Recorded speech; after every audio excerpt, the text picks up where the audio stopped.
mga ka-Andrep, good evening po sa ating lahat. Welcome back again to our channel. Kumusta po kayo? Sa mga bago pa lang po sa channel na ito at hindi pa nakapag-subscribe, ang pinag-uusapan po natin dito ay tungkol po sa pagsisimula ng motor parts business or motorcycle and repair shop business at mga related topics po. So kung magugustuhan nyo po ang ating mga pinag-uusapan dito, please paki-consider na rin po na pa-subscribe po at paki-click na rin po yung notification bell para ma-notify kayo tuwing may mga bago po tayo na upload na video. So nasa motor parts business and accessories po kami.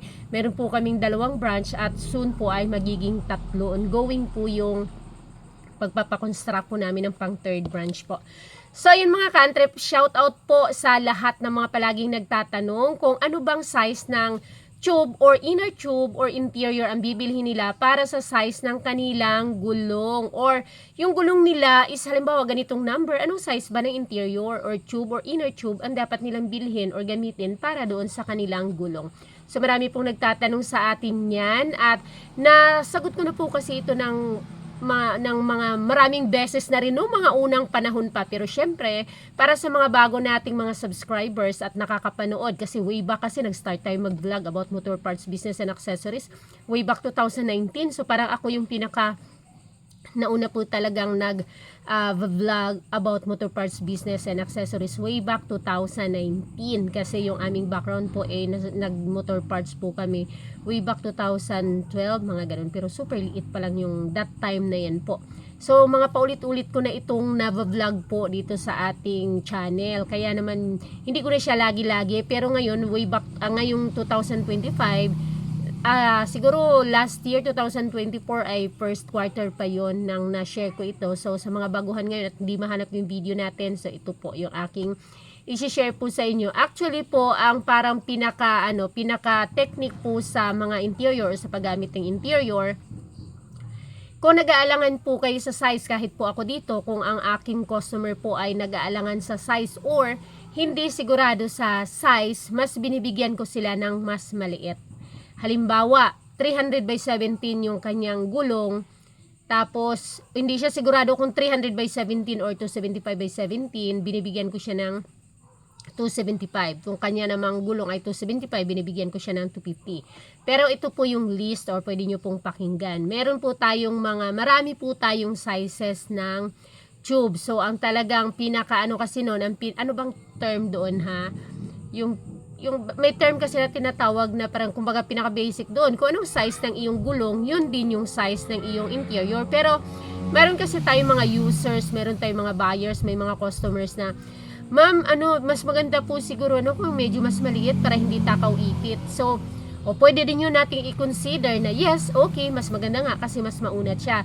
Kesa ako ay no ako doon sa malaki yung interior kaysa sa size ng gulong. Halimbawa, yung kanyang gulong ay 300 by 17 or 275 by 17, bibigyan ko siya ng 300 na interior. No ako nun, kahit na wala kaming stocks, ay pinapahanap ko sila sa iba. Pero kung 300 by 17 yung kanyang gulong at naubusan kami ng 300 by 17 na interior, ayun, binibigyan ko ng 275 at ganun ngayon i-explain ko na okay lang yan dahil ang rubber naman ay umuunat naman siya. So aabot naman siya, lalapat naman siya dun sa pinaka-surface ng gulong, kaya walang problema kung uunat siya, number siya na mas maliit compare dun sa gulong, wag lang yung interior ang mas malaki kaysa sa sukat ng gulong. So ganun lang yung pinaka tinitingnan or tinatandaan doon.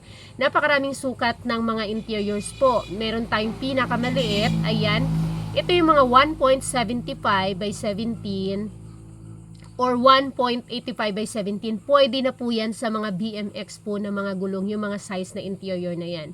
So pwede siya doon sa mga 4590 by 17 na mga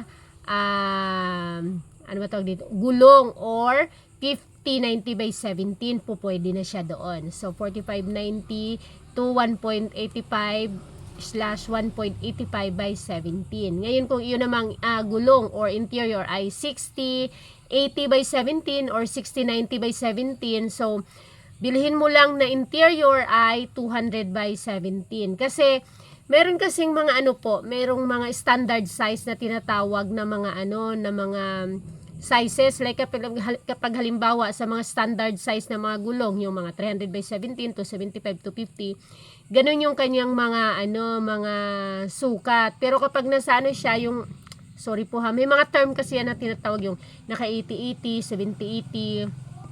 Ano ba tawag doon? Yung naka-indicate yung diameter niya at saka yung height niya at saka yung width niya. Ganun yung pagbasa. So may mga brand kasi na gulong na ganun yung nakasulat at ganun yung mga nakasulat din sa interior. May mga brand.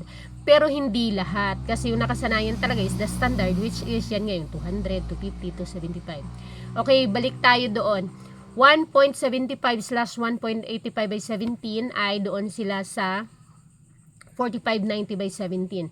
6080 by 17, 6090 by 17 is co-equivalent niya ng 200 by 17. 7080 at 7090 by 17, so po pwede siya sa 225 by 17 na gulong. 8080 by 17, 8090 by 17 is po pwede siya sa 250 by 17. 9080 at 9090 by 17 ay pwede siya sa 275 by 17 na mga gulong.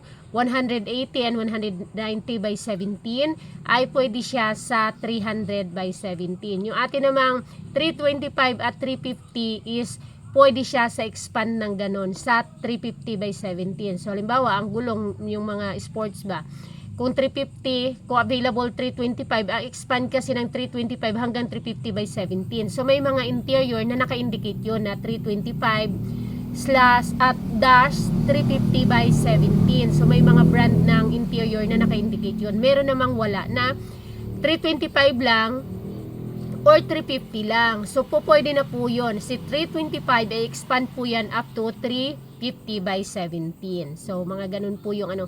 So same application po yun nung doon sa mga 21 natin, sa mga 19. Halimbawa, 275 by 19 yung kanyang gulong, ang available mo lang ay 250 by 21 or 19, is po pwede na po yun. Wag lang siya na ang gulong mo is 275 by 19 at bibigyan mo siya ng 300 by 19. Hindi po ganon. Wag nyo pong bibigyan or wag po kayong bibili ng ganon kasi may ipit talaga yun siya tsaka maluwag at hindi nyo siya mahanginan ng maganda or maayos. Hindi maganda yung lapat ng interior pag nahanginan na doon sa gulong kasi nga malaki siya. So hindi maganda. Mabilis siyang sumingaw.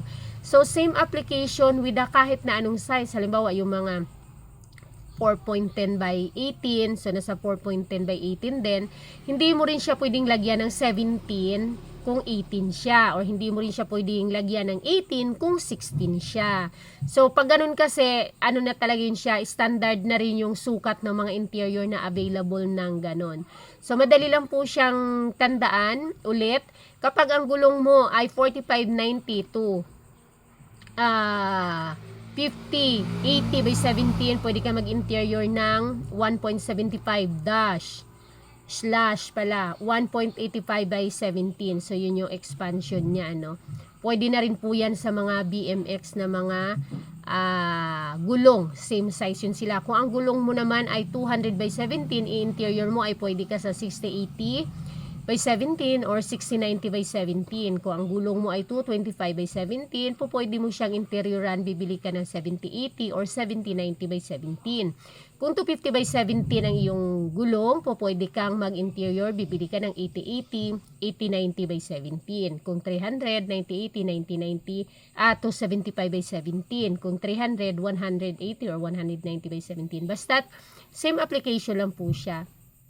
Pwede kang lumiit, wag ka lang lumaki doon sa size ng gulong mo. Yun nga po ang example natin, kung 300 by 17 ang gulong mo, wag kang bibili ng 325. Bibili ka, pwede ka sa 300, exact size niya, or 275 by 17. And reminder po, kahit dito po may mga ano yan yung gusto niya, ang interior niya, halimbawa, in-90 niya, ang gulong niya 21, hindi po pwede yun. Kasi yung sukat po niyang, yung halimbawa 17, 16, or 21, 19, 18, yan po yung sukat din ng rim. Magkapareho po ang sukat ng gulong at ng rim. Ngayon, kung 18 ang rim mo, i-interioran mo po siya or gugulungan mo siya ng 17, hindi po kakasya kasi malaki po ang 18.